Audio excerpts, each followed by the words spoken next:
حج اسلام کے ارکان خمسہ میں سے ایک اہم ترین رکن ہے۔ زندگی میں ایک بار ہر اس عاقل بالغ مسلمان پر فرض ہے جو کہ بیت اللہ تک رسائی کی استطاعت رکھتا ہو۔ نبی کریم صلی اللہ علیہ وآلہ وسلم نے 10 ہجری میں صرف ایک حج کیا۔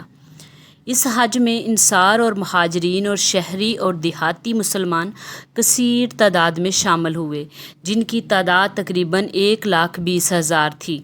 نبی کریم صلی اللہ علیہ وسلم مدینہ طیبہ سے نماز ظہر کے بعد نکلے، ظہر کی نماز 4 رکعت ادا فرمائی اور عصر کی نماز ذوالحلیفہ میں 2 رکعت ادا کی۔ ذوالحلیفہ کے میقات سے احرام کا مقصد یہ ہے کہ مسلمان دنیا کی پسندیدہ اور لذیذ چیزوں سے کنارہ کش ہو جائے اور حج کی عبادتوں میں دل سے مصروف ہو جائے۔ پھر آپ صلی اللہ علیہ وسلم سوار ہوئے۔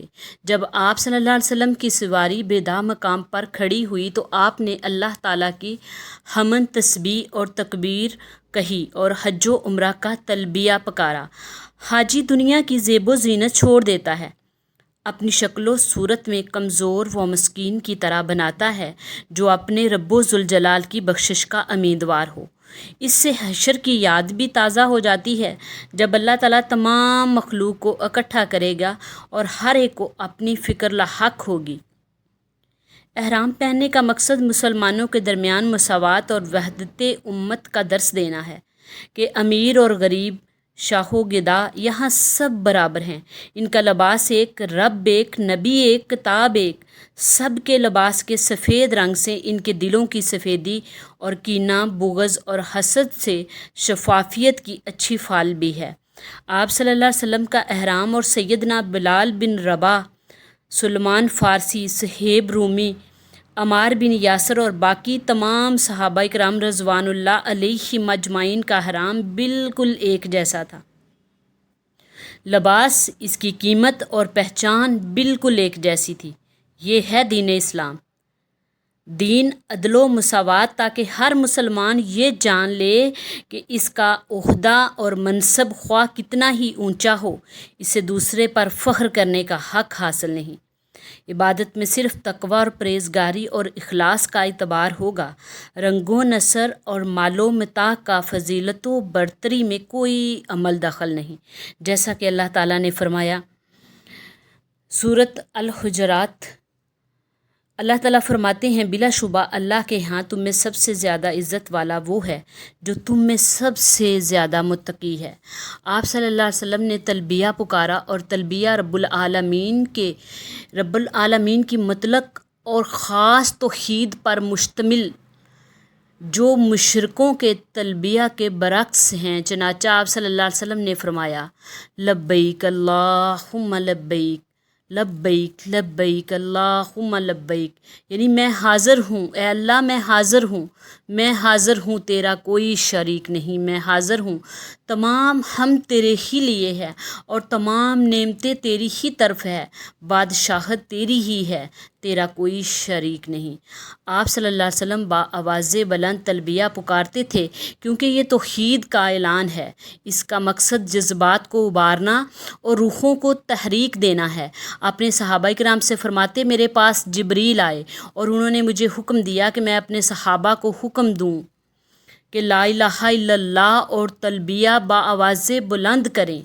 سیدنا جابر بن عبداللہ رضی اللہ تعالیٰ عنہ سے روایت ہے، انہوں نے کہا کہ ہم نبی کریم صلی اللہ علیہ وسلم کے ساتھ آئے جب کہ ہم خوب بلند آواز سے تلبیہ پکار رہے تھے۔ تلبیہ کے اس عظیم جملے لبیک اللہم لبیک میں اللہ تعالیٰ کی اطاعت اور بار بار فرما برداری اور وفا شاری کا اظہار ہے۔ یہ اس بات کا اعلان ہے کہ بندہ پورے اخلاص کے ساتھ اپنے رب کی اطاعت پر قائم رہے اور اپنے خالق و مولا کی خالص توحید کا اقراری رہے۔ اس طرح تلبیہ میں محبت کا مفہوم بھی پایا جاتا ہے کہ حبیب اپنے محبوب کی آواز پر لبیک کہتا ہے اور بڑے شوق اور جذبے سے اس کی دعوت قبول کرتا ہے۔ ان امور کے علاوہ تلبیہ میں اللہ جل شان کی توحید، الوحیت، عبودیت کا تذکرہ بھی ہے۔ لبیک لا شریک لک لبیک میں مشرکوں کی جھوٹی باتوں اور ان کے افتراء کا رد ہے۔ ان کی ذلت کا اعلان ہے۔ انہوں نے اللہ تعالیٰ کے ساتھ اور معبود بنا لیے تھے۔ نبی کریم صلی اللہ علیہ وسلم نے اس جملے سے اپنے رب کو شریک اور ساجی سے پاک قرار دیا اور یہ اعلان کیا کہ وہ پاک رب اکیلا ہی عبادت کا حقدار ہے اور الوہیت میں بھی یکتا ہے، اس کے سوا کوئی معبود نہیں، نہ کوئی پروردگار ہے۔ اور تلبیہ میں آپ صلی اللہ علیہ وسلم کے ان الفاظ پر غور کیجئے جن کا ترجمہ یہ ہے: حمد اللہ تعالیٰ کی نعمتوں پر شکر ہے، اور اس کی توفیق ملنا بھی بندے پر اللہ تعالیٰ کا احسان ہے۔ جو نعمت بھی اللہ تعالیٰ نے اپنے بندوں کو عطا کی وہ اسی کی طرف سے ہے، اسی کے لیے ہے اور اسی کی طرف لوٹتی ہے۔ دنیا آخرت کی اول و آخر بادشاہت ساری اسی اکیلے رب کے لیے ہے جس کا کوئی شریک نہیں۔ اور جب آپ صلی اللہ علیہ وسلم مکہ آ کر مسجد الحرام میں داخل ہو کر حجر اسود کے سامنے کھڑے ہوئے تو اس کا استلام کیا۔ اس سے یہ بتانا مقصود تھا کہ حجر اسود کو ہاتھ لگانا اور بوسہ دینا بطور عبادت اور تعظیم ہے۔ اس سے اللہ تعالیٰ کی محبت اور نبی کریم صلی اللہ علیہ وسلم کی اتباع مقصود ہے، یہ برکت یا شفا حاصل کرنے کے لیے نہیں جیسا کہ بعض لوگ سمجھتے ہیں۔ پھر آپ صلی اللہ علیہ وسلم نے بیت اللہ کو اپنی بائیں جانب رکھا اور پیدل ہی بیت اللہ کا طواف کیا اور 7 چکر لگائے۔ اس میں دعا کی، تکبیرات کا اہتمام کیا، حجر اسود کو بوسہ دیا، روئے بھی اور طواف کے بعد نماز پڑھی۔ طواف کے اسرار و رموز میں یہ بات بھی ہے کہ بندہ اپنے مالک کی ضیافت، رحمت اور بخشش کے حصول کے لیے اس کے گھر کا چکر لگاتا ہے اور اس بات کا اظہار کرتا ہے کہ وہ ہر دم اس کا محتاج ہے۔ ظاہر ہے کہ مسکین اور کمزور آدمی جب معزز بادشاہ کے محل کا طواف کرے گا تو اس کی حاجت اور ضرورت پوری ہونے کے امکانات بڑھ جاتے ہیں، کیونکہ بار بار چکر لگانا اس کی شدید مسکینی پر دلالت کرتا ہے۔ اس جگہ رحمان کی رحمت، مکان کی پاکیزگی اور طہارت، وقت کی برکت اور سب سے افضل انسان کا طواف، سب امور جمع ہو گئے۔ رکن یمانی اور حجر اسود کے درمیان آپ صلی اللہ علیہ وسلم کی دعا یہ تھی: اے ہمارے رب، ہمیں دنیا میں بھی اچھائی عطا فرما اور آخرت میں بھی خیر اور بلائی سے نواز اور ہمیں آگ کے عذاب سے بچا لے۔ اور جب آپ صلی اللہ علیہ وسلم نے 7 چکر پورے کر لیے تو آپ صلی اللہ علیہ وسلم مقام ابراہیمی کے پاس آئے اور اس ارشاد باری تعالیٰ کی تلاوت کی اور حکم دیا کہ تم مقام ابراہیم کو جائے نماز بنا دو۔ اور ایسا آپ صلی اللہ علیہ وسلم نے اپنے باپ ابراہیم خلیل اللہ علیہ السلام کی اقتدا اور ان کی سنت کو زندہ کرنے کے لیے کیا۔ آپ صلی اللہ علیہ وسلم نے اس جگہ 2 رکعت نماز پڑھی اور ان میں برات اور اخلاص پر مبنی 2 صورتیں پڑھی۔ پہلی رکعت میں سورۃ فاتحہ کے بعد سورۃ الکافرون پڑھی جس میں شرک اور اہل شرک سے اظہار برات ہے، اور دوسری رکعت میں سورۃ اخلاص پڑھی جس میں اللہ تعالیٰ کی وحدانیت کا اثبات ہے۔ پھر آپ صلی اللہ علیہ وسلم صحیح والی جگہ پہنچے اور صفا سے صحیح شروع کی، جیسا کہ سیدنا جابر رضی اللہ تعالیٰ عنہ سے مروی ہے۔ آپ صلی اللہ علیہ وسلم باب صفا سے پہاڑی کی جانب نکلے۔ جب آپ کوہ صفا کے قریب پہنچے تو یہ آیت تلاوت فرمائی: ان الصفا والمروہ من شعائر اللہ۔ صفا اور مروہ اللہ کے شعار، مقرر کردہ علامتوں میں سے ہیں، اور فرمایا میں بھی صحیح کا وہیں سے آغاز کر رہا ہوں جس کے ذکر سے اللہ تعالیٰ نے آغاز فرمایا، اور آپ نے صفا سے صحیح کا آغاز فرمایا، اس پر چڑھے حتیٰ کہ آپ صلی اللہ علیہ وسلم نے بیت اللہ کو دیکھ لیا۔ پھر آپ صلی اللہ علیہ وسلم قبلہ رخ ہوئے اور اللہ تعالیٰ کی وحدانیت اور کبریائی بیان فرمائی اور کہا: اللہ کے سوا کوئی عبادت کے لائق نہیں، وہ اکیلا ہے، ساری بادشاہت اسی کی ہے اور ساری تعریف اسی کے لیے ہے۔ اکیلے اللہ کے کوئی عبادت کے لائق نہیں۔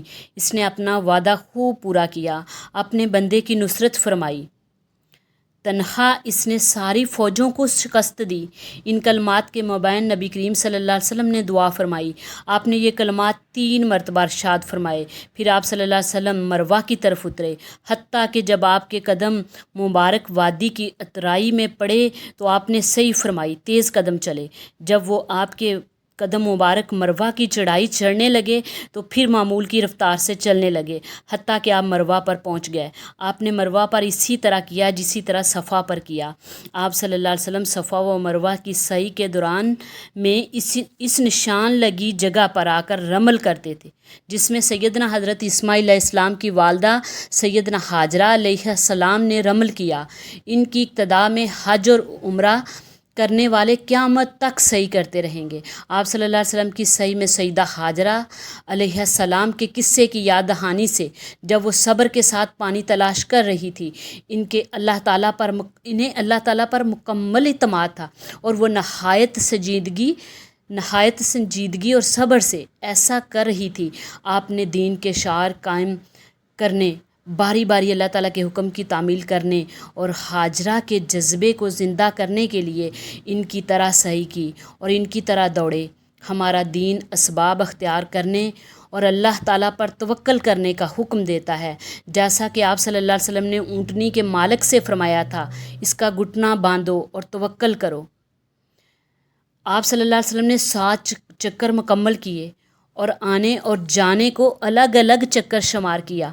آپ صلی اللہ علیہ وسلم کی صفا اور مروہ کی سعی میں اشارہ ہے کہ اللہ تعالیٰ کی رضا حاصل کرنے اور بلا تردد اس کا حکم ماننے کی بھرپور کوشش کرنی چاہیے۔ عبودیت کے ذریعے بلندی کے زینے بڑی ہمت اور طاقت سے طے کرنے چاہیے، اور دینی اور دنیاوی عظمت کے حصول کے لیے بھرپور محنت کرنی چاہیے۔ رب تعالیٰ کی رضا حاصل کرنے کے لیے جتنی محنت، کوشش اور تقدود ہو سکے ضرور کرنی چاہیے۔ ارشاد باری تعالیٰ ہے، اور سبقت لے جانے والے تو سبقت لے ہی جانے والے ہیں۔ پھر اس کے بعد سب سے افضل دن یوم عرفہ آیا، تو آپ صلی اللہ علیہ وسلم نے لوگوں کے ساتھ عرفہ میں عظیم وقوف کیا، ظاہر اور باطن میں اللہ تعالیٰ کی عبودیت کا اعلان کیا اور لوگوں کو ایک عظیم خطبہ دیا۔ لوگوں نے آج تک ایسا خطبہ نہیں سنا تھا۔ یہ ایسا عظیم اور جامع خطبہ ہے جس میں انسان کو قیامت تک پیش آنے والے انسانوں کو پیش آنے والے عالمی مسائل کا احاطہ کیا گیا۔ یہ خطبہ اتنا عظیم خطبہ ہے۔ آپ نے توحید اور اللہ تعالیٰ پر ایمان کے متعلق گفتگو فرمائی اور بتایا کہ یہ سب سے بڑا مسئلہ یہ ہے۔ انسانوں کے حقوق کے بارے میں تفصیلات بتائی، مساوات کا درس دیا اور بتایا کہ کسی عربی کو اجمی پر اور کسی گورے کو کالے پر کوئی فضیلت نہیں۔ اگر فضیلت ہے تو تقوی کی بنیاد پر ہے۔ آپ صلی اللہ علیہ وسلم حج سے واپس آئے تو دین مکمل ہو چکا تھا، اللہ تعالیٰ کی نعمت تمام ہو چکی تھی، شریعت قائم ہو گئی اور اسلام غالب آ گیا، ایمان دلوں میں راسخ ہو گیا، ہر طرف توحید کا چرچا ہوا، باطل نے پسپائی اختیار کی اور دور جہالت کے شعار مٹ گئے۔